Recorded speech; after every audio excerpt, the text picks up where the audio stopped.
জমি কিনলেন, টাকা দিলেন, কিন্তু রেজিস্ট্রি করলেন না। জানেন কি, এতে পুরো জমিটাই হারাতে পারেন? আজকে আমরা জানব জমি রেজিস্ট্রি কি, কেন এত গুরুত্বপূর্ণ, এবং রেজিস্ট্রি না করলে কি বিপদ হতে পারে।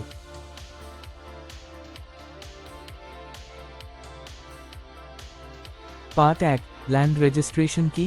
জমি রেজিস্ট্রি মানে হলো সরকারিভাবে জমি কেনাবেচার চুক্তিকে আইনগতভাবে নথিভুক্ত করা। সহজ ভাষায়, সেলার বিক্রেতা যখন ক্রেতাকে জমি বিক্রি করেন, তখন সেই তথ্য সরকারি রেকর্ডে নথিভুক্ত করা হয়।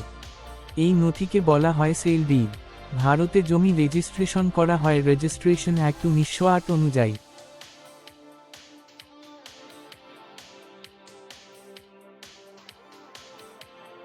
পার্ট 2, জমি রেজিস্ট্রি কোথায় হয়?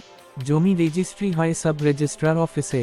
এখানে 3টি গুরুত্বপূর্ণ কাজ হয়। 1, সেল ডিড জমা দেওয়া। 2, সরকারি স্ট্যাম্প ডিউটি ও রেজিস্ট্রেশন ফি দেওয়া। 3, সরকারি রেকর্ডে জমির মালিকানা পরিবর্তন।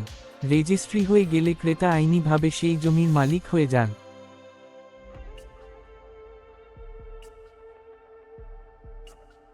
পার্ট 3, রেজিস্ট্রি না করলে কি হবে?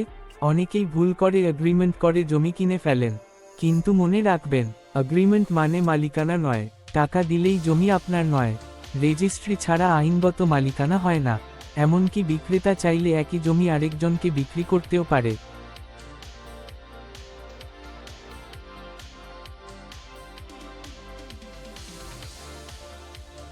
পার্ট 4, জমি রেজিস্ট্রির সময় কি কি লাগে?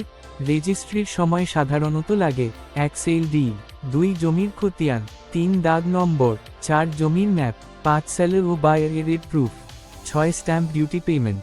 সব ডকুমেন্ট ঠিক থাকলেই রেজিস্ট্রি সম্পন্ন হয়।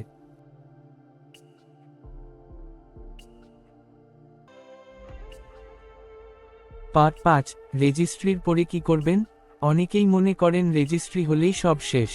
কিন্তু আসলে আরও একটি গুরুত্বপূর্ণ কাজ আছে, মিউটেশন।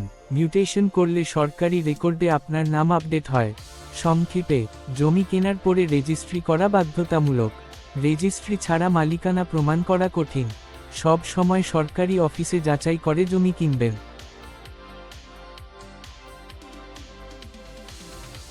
যদি আপনি জমি কেনা বা আইনি বিষয় নিয়ে আরও গুরুত্বপূর্ণ তথ্য জানতে চান, তাহলে ভিডিওটি লাইক করুন এবং চ্যানেল সাবস্ক্রাইব করুন, কারণ এখানে আমরা প্রতিদিন জমি সম্পর্কিত গুরুত্বপূর্ণ আইন ও টিপস শেয়ার করি।